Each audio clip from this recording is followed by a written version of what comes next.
Off the northwest coast of Scotland lie the Hebrides, remote, windswept islands.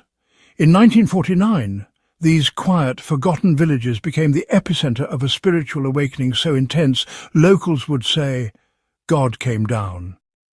Post-war Scotland was dry, not just in economy or spirit, but in faith. Churches were empty, youth were indifferent. A nation once ablaze with spiritual fervour had grown cold. But two elderly sisters refused to give up. Peggy and Christine Smith, 84 and 82, one blind, the other nearly crippled. But they believed revival could come to the Isle of Lewis. They prayed, night after night, for months, their prayer, Lord, do it again. In response to the sisters' burden, a preacher named Duncan Campbell was invited. He didn't plan to come.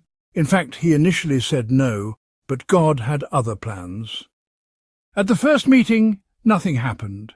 But as Campbell and others prayed into the early hours, a young man cried out, Lord, are my hands clean? Is my heart pure? At that moment, heaven broke open. Suddenly homes lit up. People stumbled out of bed, crying, repenting, seeking God. Without a phone call or flyer, hundreds gathered at the church in the middle of the night. Meetings went for hours. People walked miles through rain and wind just to pray. Conviction fell so strongly that entire villages were transformed. Pubs emptied. Crime vanished.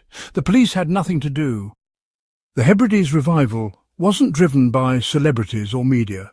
It was birthed through prayer, repentance and hunger. And though it lasted just a few years, its echo still calls to us today. Revival doesn't begin in crowds, it begins in closets, not with noise but with kneeling. The question remains, will we seek him like they did?